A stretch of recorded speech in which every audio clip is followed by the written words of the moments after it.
toute l'actualité à temps réel, sur Référence TV. Mamadou Badio Camara 94 wala 84 dañ ko affecté woon Kaolack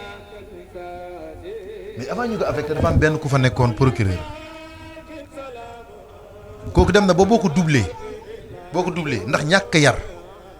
da lay arrêté tëj la bëgg ma tudd tur maanaam mu beew gis nga beew ba yow bu dawee nga doublé ko sax mu arrêté la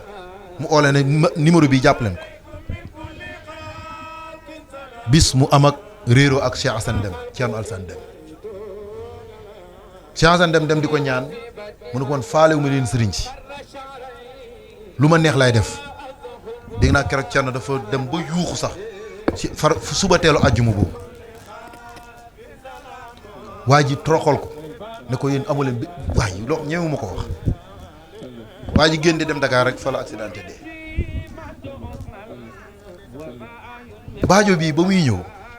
benn kilifa boo xam ne bu ñuy wax góor gi Diouf dégg histoire bi mu ne ko damaa bëgg balaa may ñi may teg place boobu góor googu ma dem ziyaare ji ko góor gi Diouf boobu ne ko man maa lay dénk Cheikh Assane Deme dama la koy dénk kañ dem mu dem mu ne ko kii dénk naa muy sa doom 84 la jàpp Thierno Alassane Deme Thierno Alassane Deme di ko xamal nit lu mu mën a am na am teggin na am yar Cheikh Assane Deme di koy yar ba mu jël Cheikh Assane Deme def ko papam ba doomam bu njëkk buñ tuddee Amadou kër biir Thierno Alassane Deme la ko tuddee ndax fonk sëriñ moo tax Sénégal su may dégg léegi beneen détail la mooy sëriñ ci jaruñ fo non attention nañ xam kan lañ war a wax ak ku ñu war a wax du ma ci dugg parce que du débat boobu mais lu baax Sénégal sëriñ ci 70% wala 95% lañ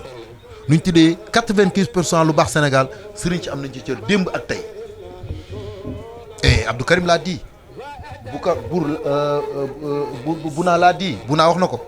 tey bañ ñëwee ci seen sëriñ yar leen moo tax ñu mel nii tey ba pare ngeen ne sëriñ baaxul ci Sénégal te pourtant lim la defal sa yaay mënu ko def sa baay mënu ko def moo tax kon yar luñ tuddee éducation spirituelle loolu dafa am solo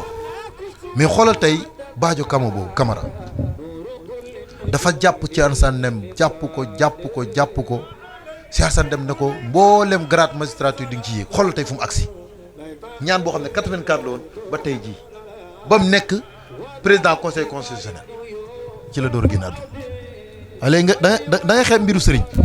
loolu mbiru karaama rek la wala mbiru wilaya mais ci dans le cadre général laa bëgg a waxee rek dama andi exemple boobu rek parce que actualité la xoolal kooku amul ba ko président di ko defal levée du corps tey ba mu nettalee palmarès am da ngay kontaan kii ne kii sénégalais bu baax la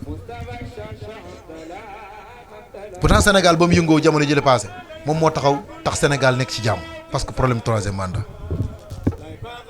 bokk na ci li mu waxoon